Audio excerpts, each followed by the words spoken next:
Hi అండి అందరికీ welcome to పీట్లా vlogs. ఈరోజు నేనైతే నాటుకోడి కూర ఎలా వండాలో చెప్తాను. వీడియో మాత్రం స్కిప్ చేయకుండా ఎండ్ వరకు చూడండి. అలాగే మా ఛానల్ని సబ్స్క్రైబ్ చేసుకొని వాళ్ళు ఎవరైనా ఉంటే చేసుకోండి. నేను 1 kg వరకు ఇలా నీట్గా వాష్ చేసుకొని తీసుకున్నాను. అందులో అయితే చిటికెడు పసుపు, ఇలా సాల్ట్ వేసుకొని దీన్నైతే ఇప్పుడు నేను బాగా మిక్స్ చేస్తున్నాను ముక్కలకి పట్టేలాగా. ఎందుకు అని అంటే మనం అవి వేసుకొని కలిపి పెట్టుకుంటే నీచు వాసన అనేది పోతుంది. ఒక 30 మినిట్స్ ఇలా క్యాప్ పెట్టి పక్కన పెట్టుకోవాలి. ఇలా ఒక కడాయి పెట్టుకొని అందులో కొత్తిమీరలో మిరియాలు, లవంగాలు, యాలకులు, ఒక చెక్క వేసుకొని ఇలా బాగా అయితే దోరగా వేయించుకోవాలి. ఇలా వేయించుకున్న వాటిని మనం గ్రైండ్ చేసి పెట్టుకోవాలి. ఇదైతే రెడీ అయిపోయింది. మనం ఇందులో మరికాన్ని వాటర్ వేసుకొని ఆ సాల్ట్ని మనం వేసుకున్న పసుపు కరిగిపోయేంత వరకు అయితే కడుక్కొని ఇలా తీసుకోవాలి. నేను కుక్కర్లో చేస్తున్నాను. ఎందుకు అని అంటే తొందర అయిపోవడానికి. మీరు కూడా చేయొచ్చు, మీ ఇష్టం.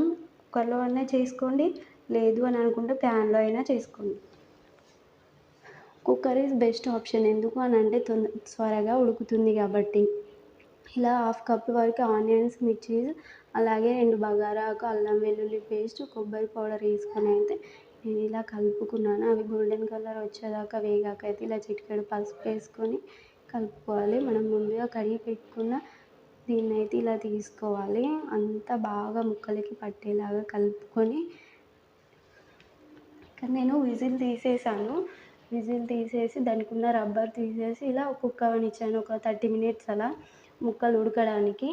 అలా ఉడికాకైతే ఇలా వాటర్ పైనకి వచ్చాయి కదా, దీన్ని మరి కాస్త ఇలా కలుపుకొని మనం ముందుగా గ్రైండ్ చేసి పెట్టుకున్న మసాలా, అలాగే మన టేస్ట్కి సరిపడా కారం పొడి వేసుకొని ఇలా మరొక్కసారి కలుపుకోవాలి బాగా మిక్స్ అయ్యేలాగా.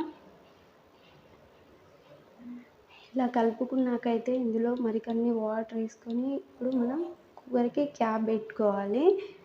ఇట్లా విజిల్ పెట్టుకోవాలి. అలాగే రబ్బర్ కూడా యాడ్ చేసుకొని ఒక 6 to 7 విజిల్స్ వచ్చేదాకా అయితే ఇలా కుక్ అవ్వనివ్వాలి. ఎందుకు అని అంటే ముక్కలు అనేవి చాలా బాగా కుక్ అవుతాయి కదా. అలా విజిల్స్ వచ్చేదాకా ఉడికాక ఇలా క్యాప్ తీసి చూడాలి. డైరెక్ట్ తీయకండి. ఒక 30 మినిట్స్ అలా ఆగాక అయితే ఇలా క్యాప్ తీసి చూస్తే ముక్కలు అనేటివి చాలా బాగా ఉడికిపోతాయి.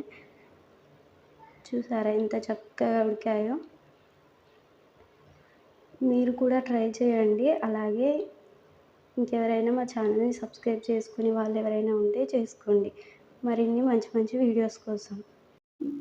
మీరు కూడా ట్రై చేయండి. ట్రై చేస్తే ఎలా వచ్చిందో కామెంట్ బాక్స్లో కామెంట్